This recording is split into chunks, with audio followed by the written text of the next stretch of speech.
Okay, continuing on the discussion of orbits, go to the next slide.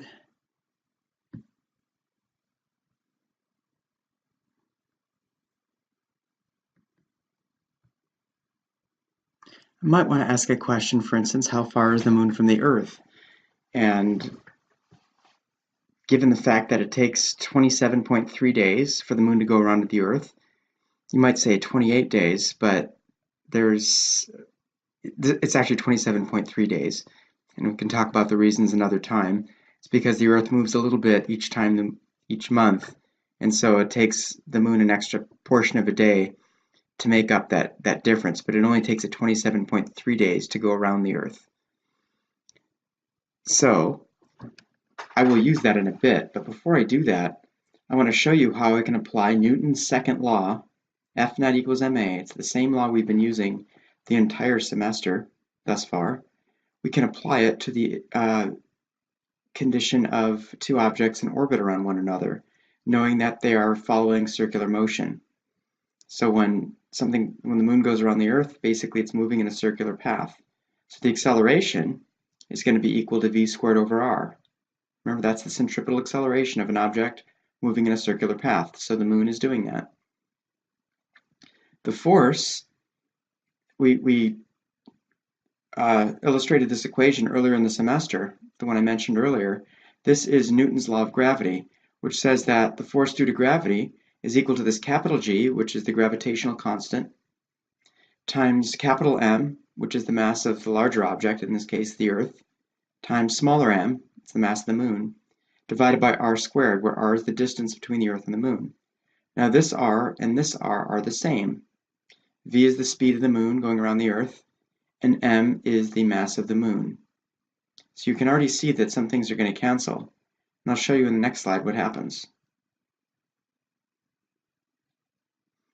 So if I solve everything here, what I'm going to get is this r, let's see, oh yeah, here's what I think I skipped a slide there. Yeah, I skipped a slide. So going from this slide to this slide, let's multiply both sides by r.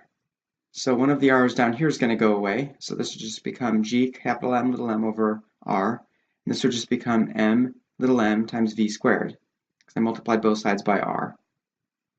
And the other thing I can do is cancel out an m here and an m there. Those two little m's will go away. Next slide will show this. So I'm left with this equation. This is the equation that I get when I multiply both sides by r and I cancel the little m's.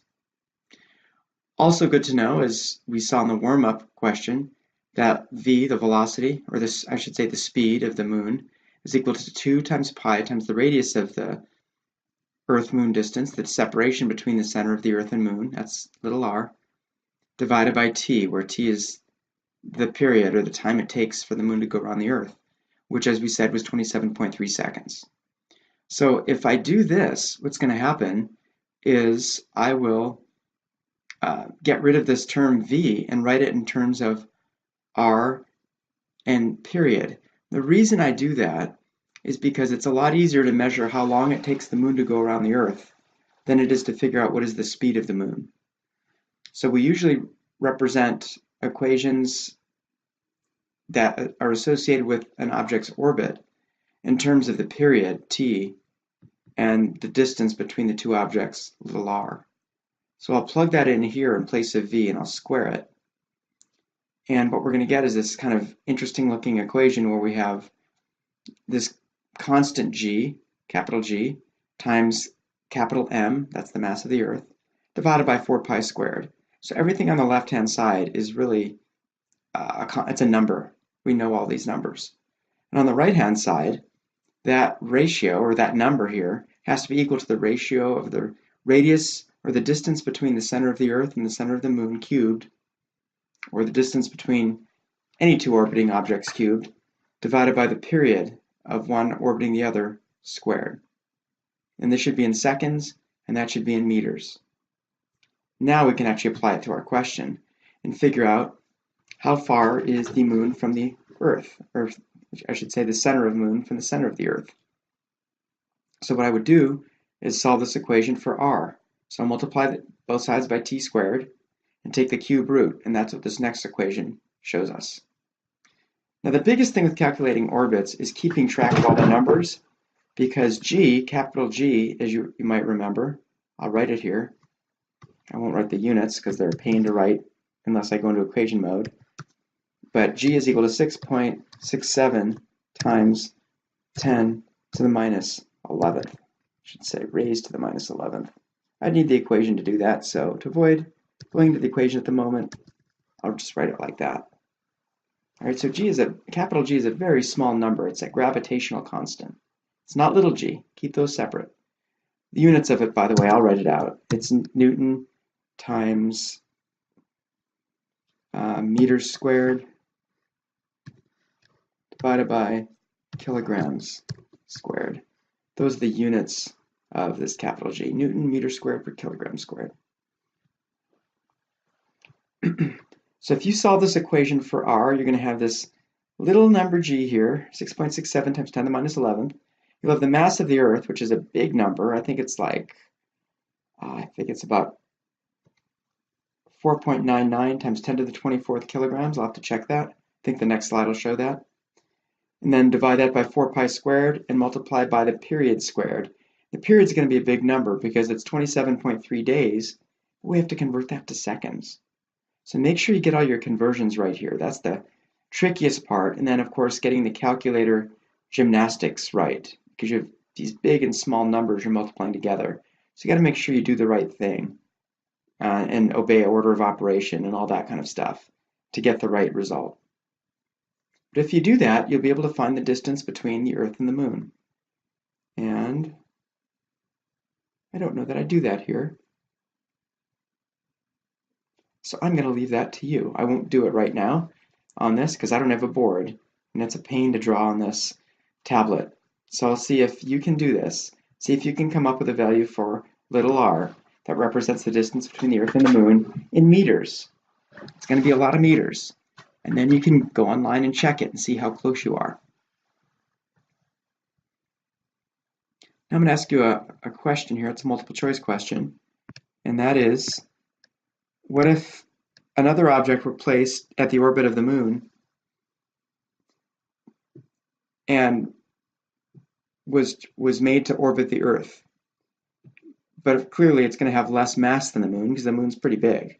We can't put anything anywhere near as close to the mass of the Moon anywhere. But let's say we put something small. What would happen?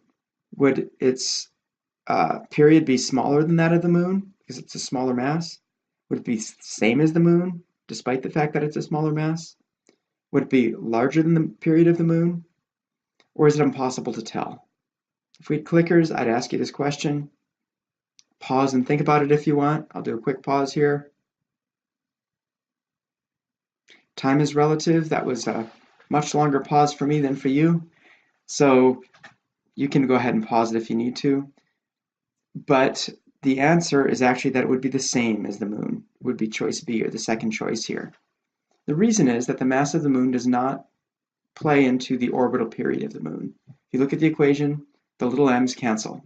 The big M is the only mass that remains, and that's the mass of the Earth. So it's the mass of the orbiting body that makes a difference, not the mass of the thing that's orbiting.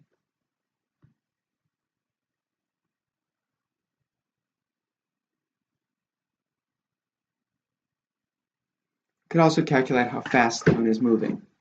If you know the distance between the Moon and the Earth and you know the period, you can calculate the speed. So I'm going to ask you one more question, and then I'll stop this video and we'll do one more on orbits. If an object is placed at some height above the Earth with an initial velocity of 0, will it immediately go into orbit at that height? This is simply a yes or no question. In other words, if I just placed an object, it doesn't have to be as big as the Moon, we know that, but if I just placed it at the location where the Moon is relative to the Earth, and this is the Moon and this is the Earth, this is the Moon, if I just set the object here, would it just start going around the Earth like that? Pause. I'm not going to pause this time. The answer is no. It won't. It actually has to be given a velocity. just like the velocity of the moon, in order to get into the orbit at that height. What would it do? It would actually literally fall to the Earth. And you could say that an orbit is an object that's falling to the Earth. It's just that while it's falling to the Earth, it's also moving this way. And the combination of those two motions results in a circular path the object takes to go around the central body, which in this case is the Earth. Okay, see you in the next video.